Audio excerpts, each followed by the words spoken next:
जय हिंद प्यारे साथियों, बहुत बहुत स्वागत करता हूँ आप लोग अपने चैनल वैकेंसी पॉइंट पर। दोस्तों आज की वीडियो यूपी पुलिस कांस्टेबल के लिए बहुत ज़्यादा इंपॉर्टेंट होने वाली है। अगर आप लोग यूपी कांस्टेबल में अच्छे मार्क्स करना चाहते हैं तो आपको इन क्लासेस को ज़रूर देखना चाहिए, जो कि पूरी तरह आपके जीके जीएस करंट अफेयर सभी का एक निचोड़ है दोस्तों। तो आइए आज का पहला क्वेश्चन देखेंगे। डेली आपको मिलने वाली है, चैनल को ज़रूर सब्सक्राइब कर लेना। पहला क्वेश्चन कह रहा है सूची 1 को सूची 2 से सुमेलित कीजिए और सूचियों के नीचे दिए गए कूट से सही उत्तर का चयन कीजिए। सूची 1 में दिया गया है हड़प्पीय स्थल और दूसरी सूची में दिया गया है स्थिति, यानी कि कौन सा स्थल कहाँ पे है। तो आपको पता है कि ये बहुत इंपॉर्टेंट है और ऐसे क्वेश्चंस आपके एग्जाम में बनेंगे।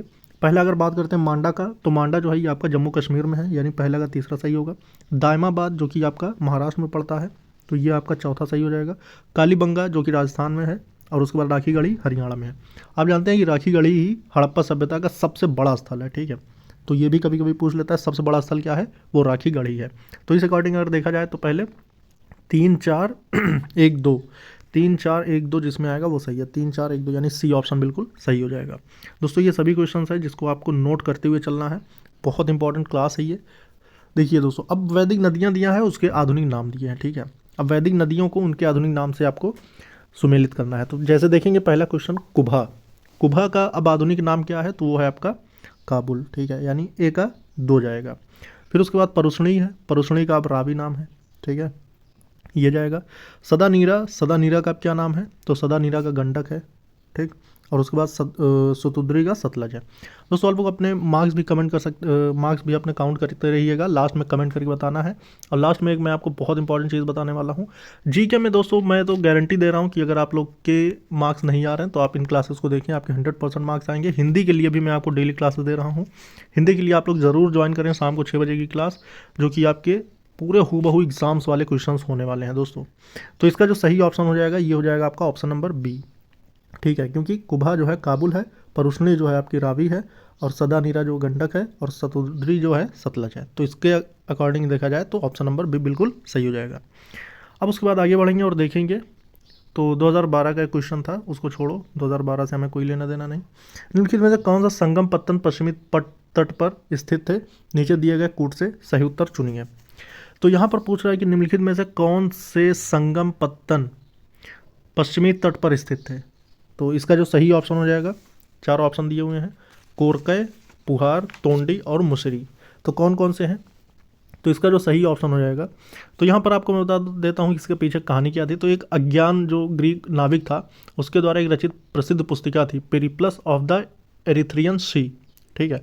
उसमें उसने क्या कहा था कि उसमें विभिन्न बंदरगाहों की सूची मिलती है, जिसमें नौरा, तोंडी, मुसरी और निलसिंडा पश्चिमी तट के प्रमुख बंदरगाह थे। कौन कौन से, नौरा, तोंडी और मुसरी, और चौथा था आपका निलसिंडा। तो इसमें कौन कौन से मिल रहा है, तो इसके अकॉर्डिंग जाए तो तीसरा और चौथा, तोंडा और मुसरी। तो सी ऑप्शन बिल्कुल सही हो जाएगा, ठीक है, जो कि पश्चिमी तट के बंदरगाह थे, ठीक। निम्नलिखित युग्मों में से एक सही सुमेलित नहीं है, तो वो कौन सा है। कर्पूर मंजरी का हर्ष से, मालविकाग्निमित्र का कालिदास से, मुद्रा राक्षस का विशाखादत्त से, और सौंदरानंद का अक्षघोष से। तो यहाँ पर एक सही सुमेलित नहीं है दोस्तों। यहाँ पर ये सब जो है रचनाएं कह सकते हैं। तो कर्पूरी मंजन की जो कर्पूर मंजरी जो है की रचना जो है हर्ष द्वारा नहीं, बल्कि गुर्जर प्रतिहारों के दरबारी का नाम क्या था, कवि राजशेखर द्वारा की गई थी, ठीक है। तो ये हर्ष के द्वारा नहीं, बल्कि ये किसके द्वारा, गुर्जर प्रतिहारों के दरबारी थे, कवि क्या, राजशेखर, ठीक है। यहाँ पर जो सही ऑप्शन होता वो था राजशेखर। तो इसका मतलब ये कि हर्ष यहाँ पे गलत हो जाता है, ठीक है। तो और बाकी तीनों सही हैं। मालविकाग्निमित्र जो है कालिदास के द्वारा रचित था, मुद्रा राक्षस विशाखदत्त, और सौंदरानंद का अक्षघोष, ये सभी तो आपको पता ही होगा। बाकी ये ऑप्शन बिल्कुल सही जाएगा इसमें। अब यहाँ पर आपको पूछ रहा है कि पुंड्रवर्धन भुक्ति अवस्थित है। दोस्तों ये वही क्वेश्चंस हैं जो आपके एग्जाम में हूबहू छपेंगे, ये बात जान लेना। जो भी इस क्लास को कर रहा है वो बहुत ही समझो खुशनसीब है। 14 का जो सही ऑप्शन हो जाएगा, देखिए प्राचीन काल में पुंड्रवर्धन जो भुक्ति था ये उत्तर बंगाल के क्षेत्र में अवस्थित था, ठीक है, उत्तर बंगाल के क्षेत्र में अवस्थित था। और आपको मैं बता दूं कि जो पाल, चंद्र एवं सेन राजवंशों के युग में इसके क्षेत्राधिकार का विस्तार उत्तर बंगाल के बाहर ही था, ठीक है। तो इसका जो सही ऑप्शन हो जाएगा उत्तर बंगाल, ठीक। ऐसे क्वेश्चंस बनते हैं। बाकी यहाँ पर आपको सारी चीज़ें क्लियर करते हुए चल रहा हूँ मैं। वह चोल राजा कौन था जिसने श्रीलंका को पूर्ण स्वतंत्रता दी? ठीक, श्रीलंका को पूर्ण स्वतंत्रता दी और सिंघल राजकुमार के साथ अपनी पुत्री का विवाह कर दिया था। सोचो, ऐसे ऐसे क्वेश्चंस बनते हैं मेरे भाई। तो यहाँ का जो सही ऑप्शन हो जाएगा ये हो जाएगा कुलोत्तुंग प्रथम। ठीक है, तो कुलोत्तुंग प्रथम के समय में श्रीलंका के राजा विजय बाहु ने अपनी स्वतंत्रता घोषित की, किंतु कुलोत्तुंग प्रथम ने श्रीलंका में चोल प्रभाव की समाप्ति के प्रति किसी कटुता का प्रदर्शन नहीं किया और उसने अपनी पुत्री का विवाह श्रीलंका के राजकुमार, क्या नाम था, वीरप्पेरुमाल, ठीक है, वीरप्पेरुमाल के साथ कर दिया था। ठीक, निम्नलिखित में से कौन सा महाभारत के तेलुगु अनुवादों के लिए विख्यात है? तो महाभारत के तेलुगु अनुवाद के लिए जो विख्यात है वो क्या है? कंबन, कट्टन, नन्नयन, नन्नय या फिर टिक्कन। तो कौन कौन सा होगा? तो 16वीं का जो सही ऑप्शन होगा, देखिए इसको मैं थोड़ा समझाता हूँ कि महाभारत के तेलुगु अनुवाद का जो कार्य था 11वीं शताब्दी में नन्नय ने प्रारंभ किया था। ठीक है, किसने? नन्नय ने। कब? 11वीं शताब्दी में। फिर उसके बाद क्या हुआ था? फिर 13वीं शताब्दी में टिक्कन द्वारा। ठीक है, टिक्कन जो थे ये 13वीं शताब्दी में उसको किए। फिर 14वीं शताब्दी में येर्रन द्वारा पूरा किया, लेकिन यहाँ पे येर्रन नहीं दिया हुआ है। तो ये तीनों तेलुगु साहित्य के कवियत्र के रूप में विख्यात हैं। ठीक है, तेलुगु साहित्य, तेलुगु अनुवाद के लिए। ठीक, कौन कौन? नन्नय, टिक्कन और तीसरा था येर्रन, लेकिन येर्रन दिया नहीं, तो तीसरा और चौथा बिल्कुल सही हो जाएगा। सी ऑप्शन बिल्कुल सही जाएगा। चीज़ें बिल्कुल क्लियर करते हुए चलना, अनुवाद वगैरह ऐसा पूछता है, आप ये बात जान लो। डेली अगर आप मेरी क्लास करेंगे तो आपको अच्छी खासी तैयारी हो जाएगी। किसके सिक्कों पर बरगद के अंतिम खलीफा का नाम सर्वप्रथम अंकित हुआ? किसके सिक्कों पर? सॉरी, बगदाद के अंतिम खलीफा का नाम सर्वप्रथम अंकित हुआ। तो ये भी आपसे पूछता है, ये आपका मिडिवल हिस्ट्री है। 17 का जो सही ऑप्शन हो जाएगा, देखिए अलाउद्दीन मसूद शाह के सिक्के पर। ठीक है, अलाउद्दीन मसूद शाह, इन्होंने ही सर्वप्रथम बगदाद के अंतिम खलीफा का नाम अंकित किया था। ठीक है, बगदाद के अंतिम खलीफा का नाम क्या था? उल मुस्तसीम। ठीक है, उल मुस्तसीम, ये थे बगदाद के अंतिम खलीफा। और ये जो थे कब तक खलीफा रहे? तो ये 1242 से 58 तक। खलीफा अगर पूछ ले कि बगदाद का अंतिम खलीफा कौन था, तो 1242 से 58 तक उल मुस्तसीम से। और ये जो थे इल्तुतमिश के सिक्के पर खलीफा अल मुस्तनसीर का नाम उल्लिखित था। अगर इल्तुतमिश का पूछ ले तो इल्तुतमिश के जो सिक्के थे उस पर किस खलीफा का नाम वो था? तो उनका नाम था अल मुस्तनसीर, यूँ कह सकते हैं। और जो कि कब तक खलीफा रहे? 1226 से लेकर 42 तक। ठीक है, और 42 से 58 तक अल मुस्तसीम। ठीक है, ये क्वेश्चन बनता है मेरे भाई, ये सब चीज़ें वही हैं जो आपके क्वेश्चन बनेंगे। वह प्रसिद्ध जैन आचार्य कौन थे जिनको अकबर ने बहुत सम्मानित किया था? जैन आचार्य पूछ रहा है, 18वें का जो सही ऑप्शन था। तो आपको पता है अकबर द्वारा जैन धर्म के प्रसिद्ध कौन थे? हरिविजय सूरी। ठीक है, को बहुत सम्मानित किया गया था। अकबर ने इन्हें जगत गुरु की उपाधि से भी विभूषित किया था। किससे? जगत गुरु के नाम मतलब पद से। अशोक का समकालीन तुर्मै कहाँ का राजा था? तुर्मै जो था अशोक के समय का, वो कहाँ का था? मिस्र का, कोरित का, मेसोडोनिया का या फिर सीरिया का? तो इसका जो सही ऑप्शन हो जाएगा ये हो जाएगा, देखिए मैं आपको कुछ बताता हूँ अब इसमें। तुर्मै जो था ये तो मिस्र का शासक था। ठीक है, मतलब ये ऑप्शन तो बिल्कुल सही हो जाएगा। लेकिन आपको बताएं तो सीरियाई शासक अंतियोग था उसी समय। ठीक है, अंतियोग अशोक के समकालीन। उसके बाद मेसिडोनियाई शासक अगर इसकी बात करते हैं तो अत्तिकिनी था। ठीक है, अत्तिकिनी, मतलब एक तो पूछ लिया लेकिन और भी पूछ सकता है। उसके बाद बात करें मग जो था एपिरस का शासक था। ठीक है, एपिरस ये भी पूछ लेता है। सिरीन का शासक जो था वो अलिक सुंदर था। तो ये सभी आपको याद रखने हैं। लंदन में ब्रिटिश ईस्ट इंडिया कंपनी के गठन के समय भारत का निम्नलिखित में से कौन सा बादशाह था? जब लंदन में ब्रिटिश ईस्ट इंडिया कंपनी का जो गठन हुआ था, आप जानते हैं कि काफ़ी ज़्यादा इसका मतलब प्रभाव रहा भारत पर। तो 20वीं का जो सही ऑप्शन हो जाएगा 1599 में हुआ था, आपको पता ही है। तो 1599 में उस वक्त जो था अकबर था, और अकबर का कार्यकाल कितना था? 1556 से लेकर 1605 तक। ठीक है, तो कौन था? अकबर था। ऑप्शन नंबर ए बिल्कुल सही हो जाएगा। औरंगजेब की मृत्यु के समय मराठा नेतृत्व किसके हाथों में था? तो 21वें का जो सही ऑप्शन हो जाएगा, आपको पता है कि उस समय राजा राम का के हाथ में था, और जो कि राजा राम का कार्यकाल कितना था? 1689 से लेकर 1700। तो इस वक्त जो था ऑप्शन नंबर सॉरी औरंगजेब की मृत्यु के समय मराठा का नेतृत्व तो ताराबाई के हाथों में था, ठीक है। क्योंकि इसके बारे में अगर हम थोड़ा सा आपको बताएं तो राजा राम जो था 1689 से लेकर 1700, इसकी कहानी कुछ ऐसी थी कि साहू के प्रतिनिधि के रूप में मराठों का नेतृत्व करता रहा, ठीक है, साहू के प्रतिनिधि के रूप में, ठीक। राजा राम की मृत्यु के बाद, यानी कि जब राजा राम की मृत्यु हुई तो उसके बाद उसकी विधवा पत्नी ताराबाई ने अपने 4 वर्षीय पुत्र को शिवाजी द्वितीय के नाम से गद्दी पर बैठाया और मुगलों से स्वतंत्रता संघर्ष जारी रखा। और आपको पता है कि औरंगजेब की मृत्यु के समय मराठा नेतृत्व तो ताराबाई के ही हाथों में था। और औरंगजेब की मृत्यु कब हुई थी आप लोग कमेंट करके ज़रूर बताना। राम मोहन राय को राजा उपाधि किसने दी थी? तो बहुत आसान क्वेश्चन आ गया। 22 का जो सही ऑप्शन होगा अकबर द्वितीय ने दिया था, ठीक है। कब दिया था? 1830 में, ठीक। मतलब 1830 में ये जो थे राजा राम मोहन राय कहाँ गए थे? अकबर द्वितीय के प्रतिनिधि के रूप में 1830 में इंग्लैंड गए थे और उन्हीं ने ही इनको क्या है राजा की उपाधि दी थी, तभी से इनका नाम राजा राम मोहन राय पड़ गया था, ठीक। निम्नलिखित कॉलेजों में सर्वप्रथम किसकी स्थापना हुई थी? हिंदू कॉलेज कलकत्ता की, दिल्ली कॉलेज, मेयो कॉलेज, मुस्लिम एंग्लो ओरिएंटल कॉलेज, किसकी पहले स्थापना हुई थी? तो 23 का जो सही ऑप्शन होगा देखिए, इसमें महत्वपूर्ण नाम आता है राजा राम मोहन राय का, जो कि आधुनिक शिक्षा के सबसे प्रारंभिक प्रचारक में से एक थे, ठीक है। 1817 ईस्वी में इन्होंने डेविड हेयर के साथ कलकत्ता में प्रसिद्ध हिंदू कॉलेज की स्थापना की थी। कब? 1817 में।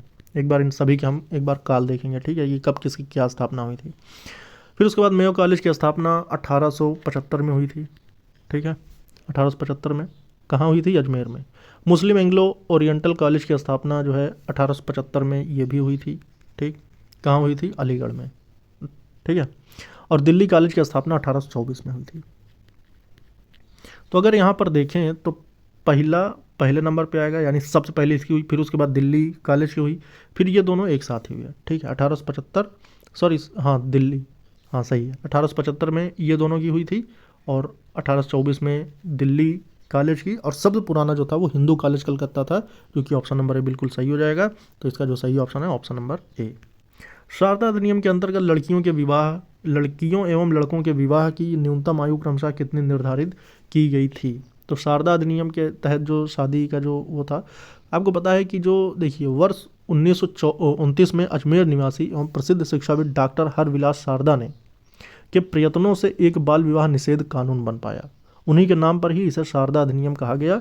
इस अधिनियम के द्वारा लड़कियों के विवाह की जो न्यूनतम सीमा थी वो थी 14 वर्ष, ठीक है, और लड़कों की जो निर्धारित की गई वो की गई 18 वर्ष।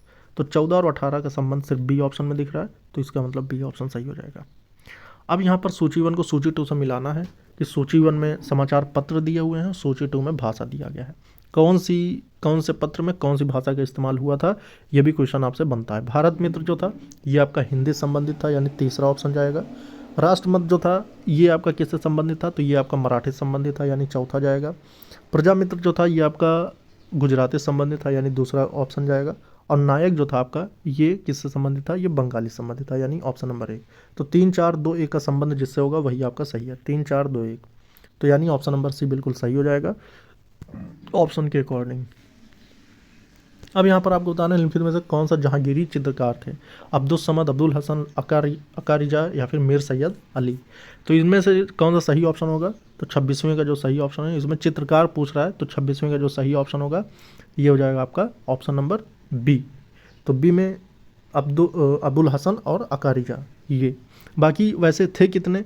तो प्रमुख चित्रकार की बात करें तो जहांगीर के जो दरबार में चित्रकार थे वो अबुल हसन थे, उस्ताद मंसूर थे, फर्रुख बेग थे, बिशन दाद भी थे, अकारिजा भी थे, मोहम्मद नादिर, मोहम्मद मुराद, मनोहर माधव और गोवर्धन जो थे, ये सभी जहांगीर के समय के प्रमुख चित्रकार थे। प्रथम महायुद्ध के दौरान कहाँ पर भारत की एक अनंतिम सरकार बनी थी जिसे प्रेसिडेंट राजा महेंद्र प्रताप थे, जिसके प्रेसिडेंट जो थे राजा महेंद्र प्रताप थे। तो प्रथम महायुद्ध के दौरान जो है कहाँ? तो 27 का जो सही ऑप्शन होगा, आपको पता है कि प्रथम विश्व युद्ध जो हुआ था ये 1914 से 1918 तक चला था, लेकिन 1925 में सेंट्रल लेजिस्लेटिव असेंबली के 1915 ही, थोड़ा कन्फ्यूजन हो गया, 1915 में जो है अफगानिस्तान में राजा महेंद्र प्रताप ने अपने सहयोगी बरकतुल्लाह खां के साथ भारत की प्रथम अस्थायी सरकार का गठन किया था। कब? 1915 में ही, ठीक है। किसमें? अफगानिस्तान में। वे राष्ट्रीय नेता कौन थे जो 1925 में सेंट्रल लेजिस्लेटिव असेंबली के अध्यक्ष निर्वाचित हुए थे? सेंट्रल लेजिस्लेटिव असेंबली के अध्यक्ष निर्वाचित हुए थे 1925 में, वो राष्ट्रीय नेता कौन से थे? तो 28 का जो सही ऑप्शन होगा ये हो जाएगा ऑप्शन नंबर डी, विट्ठल भाई पटेल। ठीक है। 1937 के चुनाव के पश्चात यूपी में गठित मंत्रिमंडल में किसको वित्त विभाग सौंपा गया था? वित्त विभाग और आपको, अच्छा 1937 के चुनाव के पश्चात, तो 1937 में जो चुनाव हुआ था उसके पश्चात जो यूपी के किसको सौंपा गया था? 29 का जो सही ऑप्शन होगा ये हो जाएगा option number B, Rafi Ahmed Kidwai को। थोड़ा सा इसको हम देखेंगे कि वर्ष 1937 में संपन्न प्रांतीय विधानसभा चुनाव में यूपी, जबकि इसका नाम उस वक्त संयुक्त प्रांत था, ठीक है, कि कल 228 में से 134 स्थानों पर कांग्रेस को सफलता मिली। संयुक्त प्रांत में कांग्रेस ने अकेले ही सरकार बनाई। इस सरकार में प्रधानमंत्री गोविंद बल्लभ पंत और कानून एवं न्याय मंत्री कैलाश नाथ काटजू, और जबकि वित्त विभाग रफ़ी अहमद किदवई को सौंपा गया था। ठीक है, चलिए सूची 1 को सूची 2 से मिलाना है। कांग्रेस अध्यक्ष हैं और अधिवेशन स्थान है, तो ये भी बहुत इंपॉर्टेंट क्वेश्चन है दोस्तों। इसका जो सही ऑप्शन होगा देखिए, हरिपुरा कांग्रेस अधिवेशन की अध्यक्षता सुभाष चंद्र बोस ने करी थी। ठीक है, यानी डी का ऑप्शन बिल्कुल पहला सही हो जाएगा। ठीक, और अगर हम नासिक की बात करते हैं, ठीक, यानी चौथे ऑप्शन की बात, इसमें नासिक की बात करते हैं, तो नासिक की जो अध्यक्षता थी ये पुरुषोत्तम दास टंडन ने करी थी। ठीक है, फिर उसके बाद और कौन आता है? हाँ, फिर उसके बाद मद्रास अधिवेशन की अध्यक्षता एम.ए. अंसारी ने की थी। ठीक है, एम.ए. अंसारी, और कानपुर की सरोजनी नायडू। इस अकॉर्डिंग अगर देखा जाए तो ऑप्शन नंबर इसमें सी सही होगा, लेकिन ऑप्शन इसमें हमने ले नहीं रखा है। तो यहाँ पे आप देख सकते हैं कि एम.ए. अंसारी जो है ये मद्रास के, पुरुषोत्तम दास टंडन जो है नासिक के, और सरोजनी नायडू जो है वो कानपुर के, और सुभाष चंद्र बोस जो है वो हरिपुरा के अध्यक्षता किए थे। ठीक है, किस अधिनियम ने भारतवासियों को अपने देश के प्रशासन में बहुत कुछ हिस्सा लेना संभव बनाया? यानी किस अधिनियम ने भारत के नागरिकों को या भारतवासियों को अपने देश के प्रशासन में कुछ हिस्सा लेना संभव बनाया था? 31 का जो सही ऑप्शन होगा ये हो जाएगा चार्टर एक्ट 1833। और ये क्वेश्चंस दोस्तों बने थे इसे संबंधित, तो आप लोग ये सब जितने भी क्वेश्चंस मैं करा रहा हूँ ये बहुत इंपॉर्टेंट है। इन पश्चिमी वाहिनी नदियों में से कौन 2 पर्वत श्रेणियों के बीच बहती है? तो 32 का जो सही ऑप्शन हो जाएगा ये हो जाएगा ऑप्शन नंबर बी, नर्मदा। अब फिर उसके बाद झील और अवस्थित स्थान आपको बताना है, तो इसका जो सही ऑप्शन हो जाएगा, इसमें कह रहा है कि कौन सही सुमेलित है, तो इन चारों में एक से सही सुमेलित है। ऑप्शन नंबर अगर हम देखें तो कोलेरू जो है वो आंध्र प्रदेश में है। बाकी इसके अलावा अगर हम देखते हैं लोनार झील जो है ये आपका मध्य प्रदेश नहीं महाराष्ट्र में है। ठीक है, लोनार। उसके बाद अगर हम बात करते हैं नक्की झील की, तो ये नक्की झील जो है आपका राजस्थान में है। ठीक है, कोलेरू तो आपका आंध्र प्रदेश में ही है, और पुलिकट तो आप सभी जानते हैं भैया, पुलिकट झील जो है वो आंध्र प्रदेश में है। ठीक है, ये भी आपकी आंध्रा में है। और अगर बात करते हैं तो मतलब आंध्र प्रदेश और तमिलनाडु के सीमा के पास ही अवस्थित है कौन? पुलिकट। ठीक है, बाकी आप देख सकते हैं। अब यहाँ पर आपका अंतिम क्वेश्चन आ चुका है, निम्नलिखित में से कौन सी खरीफ फसल नहीं है? देखिए दोस्तों, रबी, खरीफ और जायद 3 प्रकार की फसलें होती हैं। रबी होती है ठंडी की फसल, ठीक है, खरीफ होती है गर्मी की फसल, और जायद जो होती है जो जैसे खीरा, ककड़ी, तरबूज, खरबूजा, ये सभी जायद होते हैं। ठीक है, तो रबी जो होता है ये गेहूँ, सरसों, ये सभी होते हैं। तो सरसों अगर दिया है तो इसका मतलब 34 का डी ही सही हो जाएगा। ठीक, क्योंकि ये खरीफ नहीं है, ये रबी है, मतलब जो ठंडी के समय में बोई जाती है। अभी ठंडी चल रहा है तो अभी सरसों की फसल हो रही है। बाकी इसके अलावा कपास, मूंगफली, मक्का, ये सभी क्या है? खरीफ है।